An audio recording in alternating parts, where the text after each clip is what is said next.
Magandang umaga mga kaibigan sa ilog, dagat, nyugan, kabundukan, kapatagan at kabayanan. Ngayon ay nandito ako sa may paanan ng Mount Pisat. Pero ako'y namimingwit muna kasi nalaman ko na marami daw tilapia sa area na to, dito sa may lugar na to. So subukan ko, baka sakaling ako'y makahuli ng tilapia. Siya nga pala, doon sa mga subscriber ko na hindi pa nakakakilala sa akin, ako nga pala si Antonio Cirillo.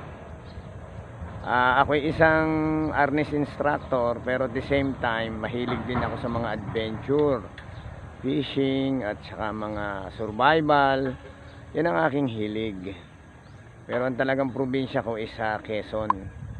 Kaya nung bata pa ako, ito ang madalas namin ginagawa. Kaya hanggang sa lumaki, ito ang aking naging libangan. So sa mga susunod ko pang mga video, mapapanood nyo pa ang iba't iba pang mga adventure at survival na gagawin ko sa mga iba't iba pang probinsya. Ito yung sapa o bukal na sinasabi nilang maraming tilapia. Na ito yung aking pamingwit. Ito, ginagalaw ko. Pero wala pa namang kumakagat na tilapia kahit isa. So maghihintay ako. Baka sakaling ako'y makahuli. Ito ang Mount Pisat. Yan. Hindi muna ako aakyat ngayong araw na to kasi nga masyadong maputik. Pero dito sa aking may baba, puro taniman ito ng pinya. So maglalakad pa ako sa banda ron para makita ko kung ano ba yung mga nakatanim na bagay sa bundok na ito. Dito may kalabaw. Medyo bata pa ang kalabaw na ito dahil may klipa ang sungay. Pero mabait naman, nakatali. Nakatingin lang sa akin. Tuloy lang ang kanyang pagkain ng damo. Water buffalo. Dito may bagong tanim na pinya. So itong pinya na ito, siguro mga 1 year pa ito bago bumunga, sabi ng mga magtatanim dito. Kasi tayo sa city, sanay tayong bumibili na lang ng pinya. Pero dito, mga tao nagtatanim. Kaya ngayon ako dito, naglalakad ako. Medyo gubat ng konti, pero pwede namang maglakad. So mag-iingat lang kayo kung kayo mahilig sa adventure. Katulad yan, may asong kumakahol. Ingat kayo dyan. Sa paglalakad nyo, mag-iingat din kayo. Tingnan nyo mabuti, baka may ahas o may cobra na nakaharang sa daan. So kailangan ingat kayo. Sa paglalakad, kadalasan mas maganda may dala kayong kapirasong stick para habang naglalakad meron na kayong katulad nitong stick na to. Pwede nyo itong panghataw ng ahas. Pero limang ahas takot sa tao.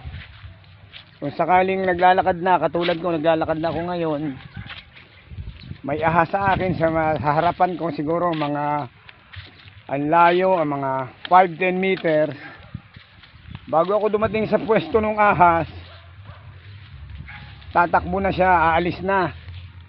Pero ang delikado, kung napapunta ka ng gubat, tapos may pugad ng ahas at doon ka napapunta, yun ang delikado. Kasi yung ahas, hindi siya aalis doon sa pugad niya dahil maaring may mga anak siya na maliliit na ahas o may itlog. So yun ang inyong pag-iingatan kung kayo ay mahilig pumunta ng mga gubat o bundok o mga parang na malago ang halaman. Nandito nga pala ako sa isang abandoned house sa may paanan ng Mount Pisat. Pero dati itong tinitirhan ng mga magtatanim ng pinya at saka yung magtatanim ng palay. Pero ngayon parang ginawa na lang nilang tambakan. Kaya nga tinutubuan na ng mga damo ang bubong ng kanilang dampa. Actually, maliit na parang bahay kubo lang to. Yari naman sa kahoy, maganda pero parang pinamamahaya na tanang kung ano nung bagay sa loob. Pero okay lang, pagka umuulan, pwede naman akong dito mamahinga. So magandang weather ngayon kaya nilampasan ko lang. Napakaganda talaga ng panahon ngayon. Ayun oh. Kitang kita ang bundok sa aking likuran.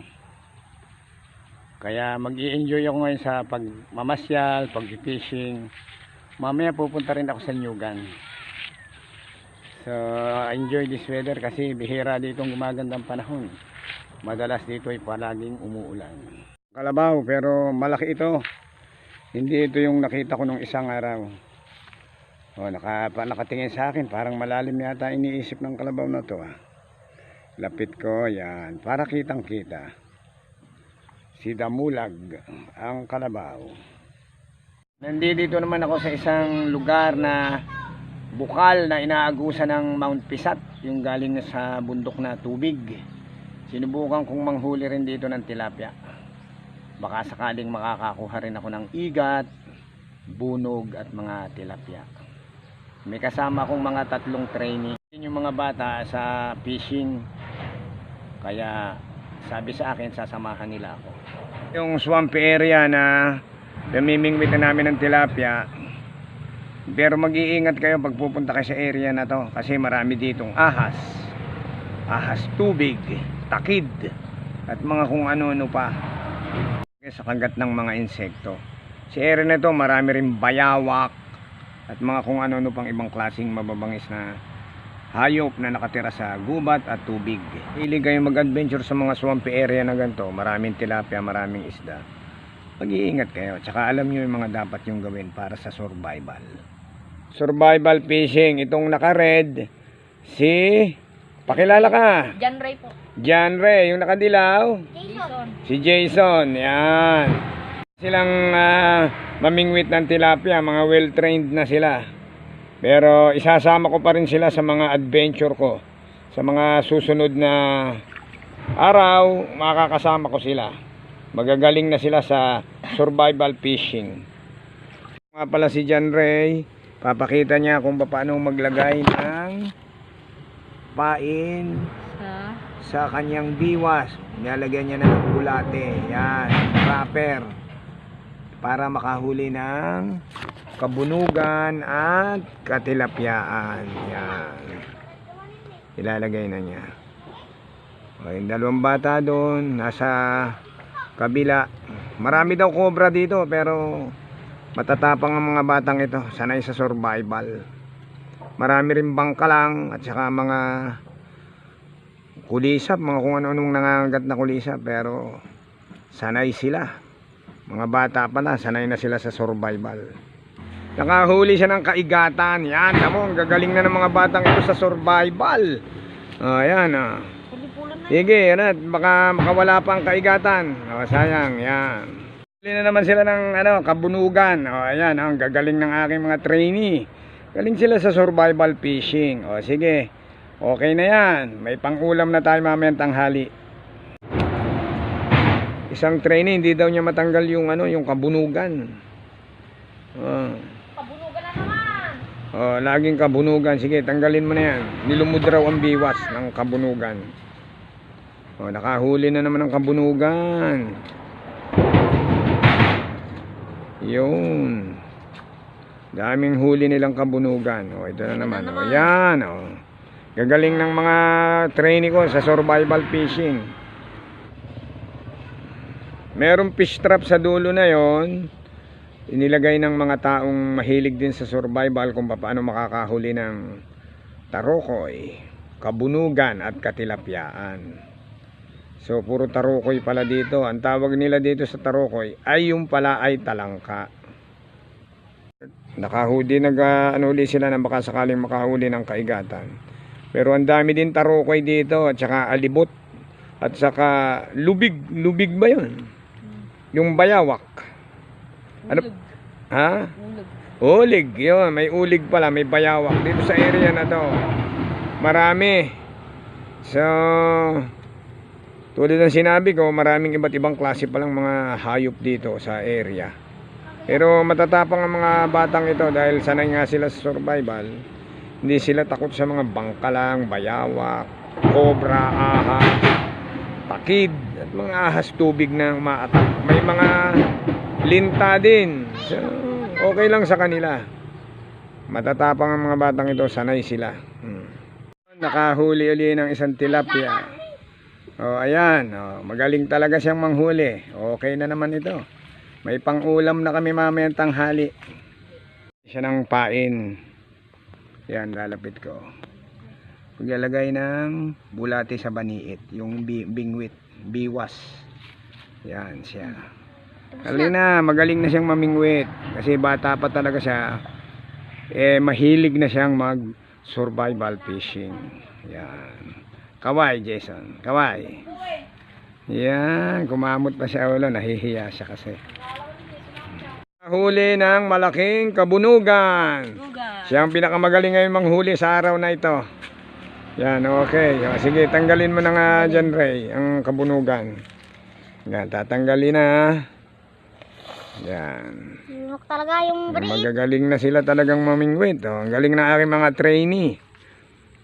Ginawa ko sila ng magandang pamingwit. Yan, panay na ang huli nila ng nag-aaral din sila ng survival. Isasama ko rin sila sa bundok isang araw. Pero masanay sila sa akin sa bundok kasi taga rito sila eh. Yan. Hindi matanggal. Kahit anong nabundok. Oo, yan. Sige. Okay yan, magagaling na talaga sila. Mga expert ng survival fishing ito hanggang sa paglaki, magagaling na sila manghuli ng isda. Dong nilulo ng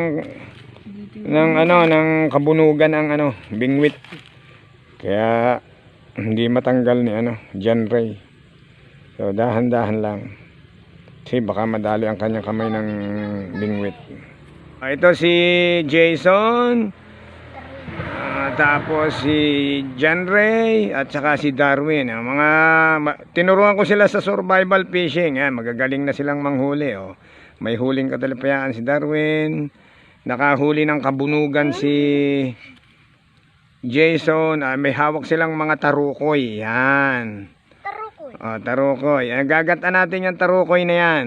Okay? Gusto nyong gatan natin? Piprituhin. Okay. Sige, tayo kayo. Yan. Okay. Darwin, nakahuli ng isang katilapyaan. Okay. Magaling na siya sa pangingisda. Sige, Darwin, piprituhin na natin mamaya ang tilapia na yan. Okay. Ang aking nahuli ngayong araw na ito, may kaigatan pa.